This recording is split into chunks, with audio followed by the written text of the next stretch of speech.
सबसे पहले chemical parameters. Physical में एक ही इंपॉर्टेंट है, सेटलिएबल सॉलिड, जिसमें इमहॉफ कौन होता है, 1 लीटर का होता है। तो और all settleable solid are suspended solid but all suspended solid are not. PH तो पता ही है, पीएच बढ़ेगा, पीएच समय के साथ बढ़ता डिक्रीज होता रहता है, acidic. DO, dissolved oxygen is direct indicator of pollution. DO is inversely proportional to temperature, which is Winkler's का जो टेस्ट अपना रहता है। तो अगर हमने डाला रीजेंट वीजेंट वगैरह, तो अगर वाइट कलर हुआ तो DO नहीं है, ब्राउन हुआ तो DO है। DO नहीं है MnOH होल ट्वाइस, DO है MnO2। फिर हमने इसमें स्टार्च आयोडेट वगैरह कुछ किया, स्टार्च इंडिकेटर Na2 वगैरह, तो ब्लू से येलो कलर हो गया। THOD, टोटल ऑक्सीजन डिमांड या थ्योरेटिकल ऑक्सीजन डिमांड। ये है oxygen required for biodegradable plus non biodegradable. जैसे अगर हम ले C6H12O6 + 6O2, तो 1 mole of glucose 6 mole of oxygen चाहता है, या 180 gram of glucose 192 gram of oxygen चाहता है। तो 2 टाइप से लिख सकते हैं इसको। अब आ जाते हैं केमिकल ऑक्सीजन डिमांड। इसमें एक स्ट्रॉन्ग एजेंट यूज़ करते K2Cr2O7, फेरोइन इंडिकेटर रहता है, ब्लू ग्रीन से रेडिश येलो, ठीक है। फिर TOC, टोटल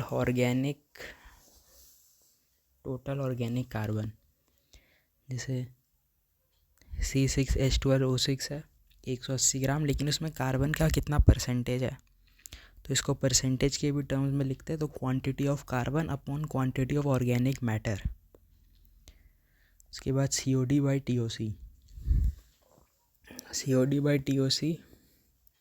तो COD/TOC में क्या होगा, जैसे अगर C6H12O6 है + 6CO2 है, तो COD/TOC होगा, COD होगा कितना ऑक्सीजन वगैरह का यूज़ हुआ, तो 192 ग्राम, और TOC क्या होता है, कार्बन कंटेंट, यानी 72।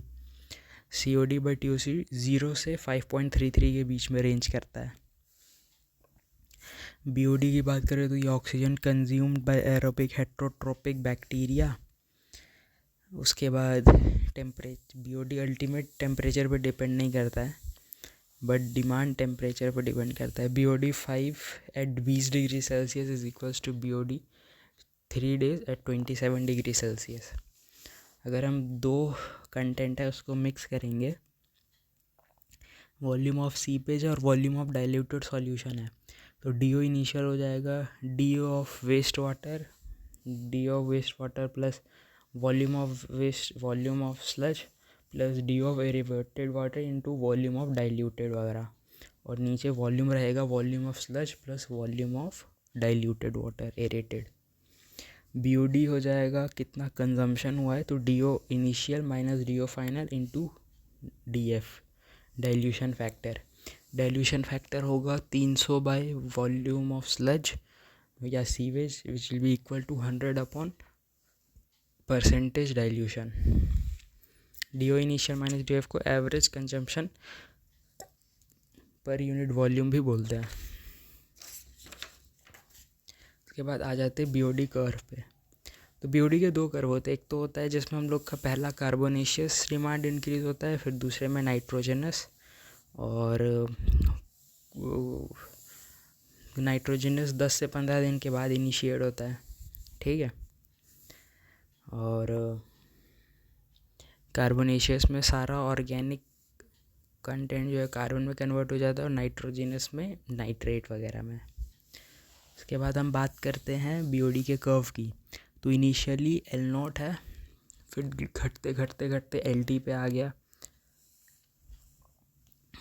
और LT क्या है, ऑक्सीजन प्रेजेंट, मतलब BOD कितना अभी बच रहा है, रिमेनिंग कितना है, तो ये L0 ऑक्सीजन का है। BOD का ग्राफ उल्टा हो जाएगा ऊपर की तरफ, L0 दोनों में कांस्टेंट रहेगा, LT इसमें नीचे रहेगा, उसमें LT ऊपर रहेगा। उसके बाद DLT/dt यानी इनिशियली जितना भी प्रेजेंट है rate of consumption of organic matter is equals to जितना भी ऑर्गेनिक मैटर के कंजम्पशन का रेट होगा वो will be proportional to organic matter कितना उसमें प्रेजेंट है। तो DLT/dt is directly proportional to LT। अब इसका अगर हम इंटीग्रेशन करेंगे तो L0 से LT के बीच में K एक डीऑक्सीजनेशन रेट कांस्टेंट आएगा, तो LT is equals to L0 E minus KT। ये BOD रिमेनिंग है, BOD कंज्यूम्ड क्या हो जाएगा L0 1 minus E 1 BOD remaining क्या हो गया LT is equals to L0 E minus KT। BOD consumed क्या हो जाएगा L0 ultimate multiply by 1 minus E minus KT, और दोनों रिमेनिंग प्लस कंज्यूम्ड ही अल्टीमेट बताता है हमें। उसके बाद अगर 10 के बेस में होगा तो LT जो भी रहेगा 10 की पावर माइनस KD जो होगा will be equal to K upon 2.303। K या KD जो होता है वो टेम्परेचर पे डिपेंड करता है और ऑर्गेनिक मैटर पे, कि सिंपल ऑर्गेनिक मैटर है या कॉम्प्लेक्स है। सिंपल है तो ज़्यादा रहेगा। KT is equals to K20 theta T minus 20। तो यानी K किसी भी टेम्परेचर पे will be equal to K20 theta T minus 20। अगर टेम्परेचर 20 से ज़्यादा है तो 1.047। So KT is equals to K20 theta T minus 20। Theta अगर टेम्परेचर 20 से ज़्यादा है तो 1.041, 20 से कम है तो 1.056, और 20 डिग्री सेल्सियस पे ये K जो होता है वो 0.23 होता है, और अगर E है तो और 10 है तो 0.1 रहता है। TOCOD सबसे बड़ा रहता है, फिर COD, फिर BOD अल्टीमेट, फिर BOD 5, और COD बड़ा रहता है BOD से ऑलवेज। अगर BOD ultimate upon COD equals to 1 है तो यानी बायोडिग्रेडेबल है और नॉन बायोडिग्रेडेबल भी है।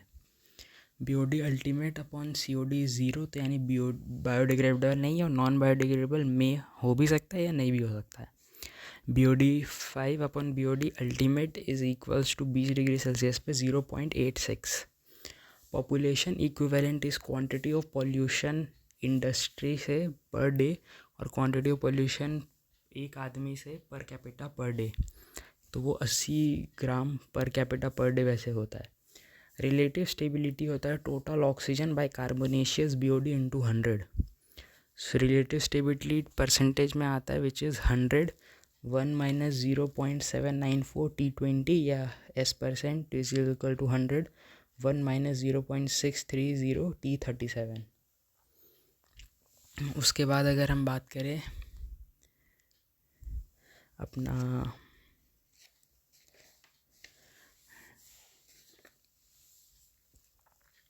डिस्पोज़ल की, तो पहले तो डिस्पोज़ल का ग्राफ आ जाता है अपना, ठीक है। एक ग्राफ बनाएंगे DO के बीच में और टाइम के बीच में, फिर DO सैचुरेटेड एक पर्टिकुलर मार्क पे खींचेंगे, फिर DO इंस्टेंटेनियस थोड़ा सा नीचे रहेगा, फिर एक ग्राफ जाएगा डाउन टच नहीं करेगा उससे से ऊपर। तो उसके बाद जब डी की वैल्यू डीऑक्सीजनेशन ज़्यादा रहेगी रीऑक्सीजनेशन से, सो वहाँ पे 3 केस बनेगा, जब डीऑक्सीजनेशन ज़्यादा है रीऑक्सीजनेशन से, या डीऑक्सीजनेशन एक बराबर है रीऑक्सीजनेशन के और डीऑक्सीजनेशन कम है रीऑक्सीजनेशन से। तो 3 जोन बनेंगे।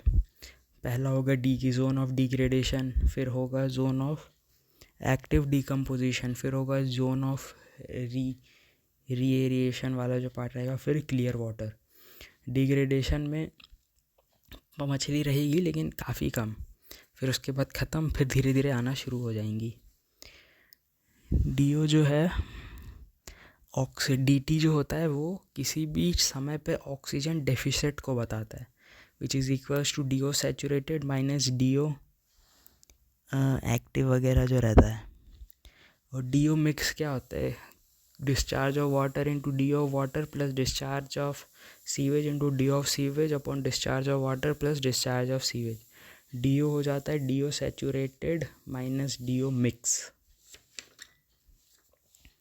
अब हम फिर एक ग्राफ बनाएंगे, वही डीओ वाला खींचेंगे, फिर उसमें डीओ सैचुरेटेड सबसे टॉप पे रहेगा, फिर डीओ मिनिमम, फिर बीच में डीओ टी। ग्राफ जाएगा डीओ से जाएगा नीचे डीओ मिनिमम पे, फिर ऊपर जाएगा। तो डीओ मिनिमम डीसी पे होता है, डीसी टाइम पे। उसके बाद एक इक्वेशन बनेगा जिसमें L naught upon D C multiplied by F की power F minus one, D C is critical deficit, so L naught upon D C F की power F minus one which will be equal to F one minus F minus one D naught upon L naught. So L naught upon D C F की power F minus one equal to F one minus F minus one D naught upon L not. उसके बाद हम lake की बात करें तो algae ज़्यादा होगा तो कार्बन नाइट्रोजन फॉस्फोरस प्रोडक्शन ज़्यादा होगा, प्रोडक्टिविटी ज़्यादा, एल्गी ज़्यादा, प्रोडक्टिविटी ज़्यादा, क्वालिटी घटिया। यूट्रोफिकेशन होता है जब एल्गी का प्रोडक्शन स्टार्ट हो जाता है। उसके बाद फिर पहला तो होता है, 3-4 टाइप के लेक होते हैं, oligo, meso, eutro, senescent. Oligo productivity बहुत कम होती है, क्वालिटी बहुत ज़्यादा होती है, एल्गी होता ही नहीं है, क्लियर वाटर। मीज़ो आ जाता है, यूट्रो में बहुत ज़्यादा होता है, फिर सेंसेंट। ओलिगो में प्रोडक्टिविटी सबसे कम होती है और क्वालिटी सबसे ज़्यादा होती है। स्ट्रैटिफिकेशन करके भी एक होता है जिसमें एक खींचेंगे तो 3 टाइप का लेक बनता है, ई एम एच। समर में ऊपर समर, सर्दी में ऊपर सर्दी। ठीक है।